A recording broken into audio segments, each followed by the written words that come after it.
Shalom. Kami dari kelompok 10 akan menyanyikan lagu buku NDHKBP nomor 699 yang berjudul Singkop Doa Sini Roham dari ayat 1, 2, 3, 5. Rekan saya yang bernama Stephen Basri Haloman Sidauruk berhalangan hadir.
Shalom. Kami dari kelompok 10 ingin memaparkan hasil analisis kami dari buku ND HKBP nomor 699 ayat 1 sampai 5 yang berjudul Singkop Doa Sini Roham yang disusun oleh saya Nadine Yuliana Gultom, Saya Ricardo Nagaban. saya Rin Amelia Butar-Butar, dan saya Stephen Masyaulun Sidauruk. Informasi umum, judul lagunya Singkop Doa Sini Roham, dalam bahasa Indonesianya Sempurna Kasih-Mu Tuhan. Buku ND HKBP nomor 699 ayat 1 sampai 5 di bagian sangap di Jaoba. Lalu ND Taringot Tuha Porseaon Dot Ngolu Naim Baru tentang lagu Iman dan Hidup Baru. Buku ND HKBP nomor 699 ayat 1 sampai 5 nadanya nada dasar G sama dengan Do birama 3/4 terdiri dari 5 ayat. Latar belakang pengarang. John Newton lahir di London, Inggris. Ibunya seorang Kristen taat yang meninggal. Saat Newton masih kecil, ayahnya seorang kapten kapal yang membawa Newton berlayar sejak usia muda. Lalu tumbuh tanpa pengajaran rohani yang kuat, Newton menjadi pemberontak. Ia pernah dihukum karena desersi dan angkatan laut Inggris dan terlibat dalam perdagangan budak sebagai kapten kapal. Setelah mengalami badai dahsyat di laut yang hampir merenggut nyawanya, Newton berseru kepada Tuhan. Momen ini mengubah seluruh jalan hidupnya, meninggalkan perdagangan, budak, dan menjadi hamba Tuhan. Lalu John Newton meninggal pada usia 82 tahun, meninggal warisan spiritual berupa himna-himna rohani yang masih dinyanyikan hingga saat ini, termasuk Amazing Grace. Latar belakang lagu. Sinkop da Sini Roham adalah terjemahan bahasa Batak Toba dari lagu Amazing Grace yang ditulis oleh John Newton pada tahun 1779. Lagu ini lahir dari pengalaman pribadi Newton yang kelam. Saat kapalnya hampir tenggelam dalam badai, dia mulai menyadari kebutuhannya akan Tuhan dan mengalami tobatan radikal. Lalu dari seorang kapten kapal dagang budak, Newton berubah menjadi pendeta dan penulis lagu-lagu rohani. Transformasi hidupnya menjadi kesaksian tentang kuasa kasih karunia Tuhan. Lagu ini bukan sekedar tulisan puitis, tetapi curahan hati seorang yang diselamatkan dari hidup berdosa, mencerminkan rasa syukur, penyesalan, dan pengharapan. Analisis lirik ayat. Lirik ayat yang pertama, sempurna kasih-Mu Tuhan mengubah hidupmu yang dulu buta tersesat, oleh-Mu ku sembuh. Dalam ayat pertama dijelaskan bahwa kasih Tuhan begitu besar kepada mereka yang berseru kepadanya. Penulis ini mengungkapkan perasaan terharu dan keinginannya untuk berserah kepada Tuhan. Lirik ini menggambarkan momen ketika seseorang pertama kali menyadari besarnya kasih karunia Tuhan yang telah menjamah hidupnya, menciptakan respons berupa ketakjuban dan penyerahan diri. Lirik ayat kedua, dosaku sungguh tercela, ku takut dan resah karena kasih-Mu ya Tuhan, bebanku telah lepas. Ayat kedua menjelaskan bahwa sekalipun kita berdoa dan sering mengecewakan Tuhan, kasih-Nya tetap memberi damai dan pengampunan kepada kita. Bagian ini menekankan sifat kasih Tuhan yang tidak bersyarat dan tidak bergantung pada kelayakan manusia. Meskipun manusia berulang kali jatuh dalam dosa, pintu pengampunan dan damai sejahtera dari Tuhan selalu terbuka.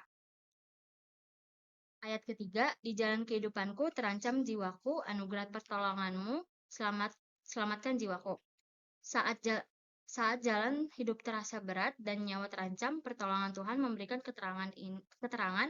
Lirik ini menggambarkan pengalaman Newton sendiri saat menghadapi badai di laut dan bagaimana ia merasakan perlindungan Tuhan di tengah situasi yang mengancam jiwa. Ayat keempat, janji-Mu kupegang erat selama hidupku melawan iblis penyesat Tuhan andalku. Tuhan memberi petunjuk dan kekuatan dalam perjalanan hidup. Dia membimbing kita di setiap langkah. Bagian ini menekankan peran Tuhan sebagai pembimbing yang setia dalam perjalanan iman, memberikan arahan dan kekuatan saat menghadapi berbagai tantangan.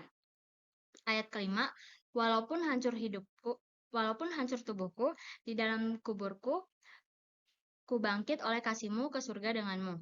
Sekalipun tubuh hancur dan mati, pengharapan akan kasih karunia Tuhan membuat kita yakin akan kehidupan kekal di surga. Ayat terakhir ini mengarahkan pandangan pada pengharapan ekstologis, kehidupan kekal bersama Tuhan yang melampaui kematian fisik.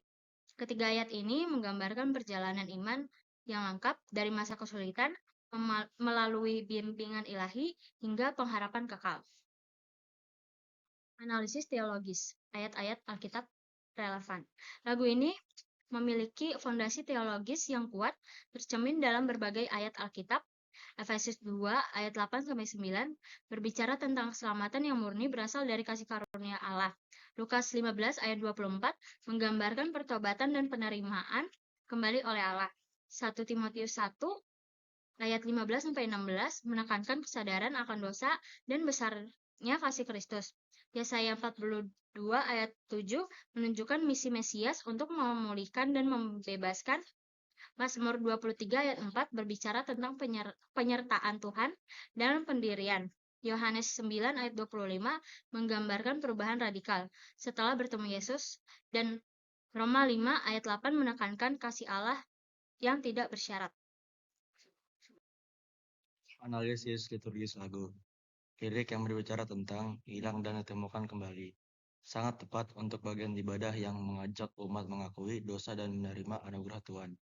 Cocok sebagai respons terhadap firman Tuhan, terutama jika khotbah membahas kasih karunia, pertobatan, atau keselamatan.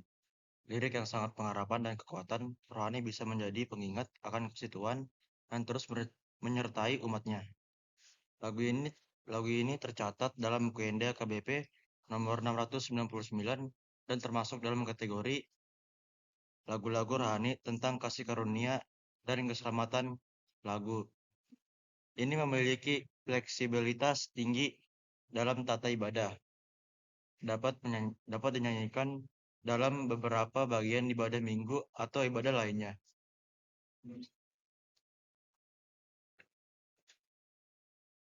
Makna teologis lagu pengharap. 1. Keyakinan akan kehidupan bersama Tuhan setelah kematian. 2. Tuhan membimbing dan melindungi dalam perjalanan hidup. 3. Kasih yang memulihkan dan menerima kembali orang berdosa. 4. Anugerah keselamatan yang tidak layak diterima manusia. Lagu ini membangun teologi yang komprehensif tentang perjalanan iman, dimulai dari pengalaman akan kasih karunia yang menyelamatkan, pengampunan dosa, penyertaan Tuhan dalam kehidupan sehari-hari, hingga pengharapan dan akan kehidupan kekal. Setiap tingkatan dalam piramida ini saling terkait dan membangun fondasi iman yang kokoh. Dampak lagu dalam kehidupan jemaat. Yang pertama, memberikan penghiburan bagi jemaat yang sedang mengalami kesulitan hidup. Yang kedua, mendorong refleksi diri dan pertobatan dari jalan yang salah. Yang ketiga, menjadi sarana mengekspresikan syukur atas kasih karunia Tuhan. Yang keempat, persekutuan. Mempersatukan jemaat dalam pengalaman iman yang universal. Lagu Singkop Doa Sini Roham telah menjadi bagian integral dari kehidupan rohani jemaat AKBP melalui liriknya yang mendalam. Lagu ini tidak hanya menjadi sarana pujian, tetapi juga alat pastoral yang menyentuh di berbagai dimensi kehidupan iman jemaat, dari penghiburan hingga pertobatan, dari pujian hingga persekutuan. Bosan dia. Relevan lagu di era modern. Yang pertama, pesan tentang kasih karunia dan pertobatan relevan di segala zaman dan budaya, meskipun ditulis pada abad ke-18. Tema-tema dalam lagu ini tetap menyentuh hati manusia modern yang mencari makna-makna dan pengampunan. Yang kedua, terjemahan ke dalam bahasa Toba, menunjukkan bagaimana pesan Injil dapat beradaptasi dengan konteks budaya lokal tanpa kehilangan esensinya. Ini menjadi contoh inkultasi yang berhasil. Yang ketiga, di tengah kehidupan modern yang serba cepat dan materialistis, lagu ini mengingatkan akan kebutuhan akan pembaruan spiritual dan pertobatan yang sejati. Mengajak pendengar untuk kembali pada nilai-nilai iman yang mendasar. Kesimpulan, Sikop Doa Sini Roham merupakan terjemahan dalam bahasa Toba dari lagu rohani terkenal Amazing Grace, karya John Newton. Lagu ini menjadi warisan spiritual yang berharga, menghubungkan pengalaman iman lintas generasi dan budaya. Latar belakang lagu ini sangat kuat karena berasal dari pengalaman pribadi Newton yang dulunya adalah seorang kapten kapal dagang budak, dan kemudian bertobat secara radikal. Transformasi hidupnya menjadi kesaksian nyata tentang kuasa kasih karunia Tuhan. Lagu ini sangat kaya secara teologis, menggambarkan pertobatan, penyesalan, dan pengharapan dalam Tuhan. Secara liturgis, lagu ini sangat fleksibel dan dapat digunakan dalam berbagai bagian bidang HKBP, menyentuh hati jemaat dengan pesan kasih karunia yang tidak pernah berubah. Sekian pemaparan dari kami, kelompok 10. Terima kasih. Hai.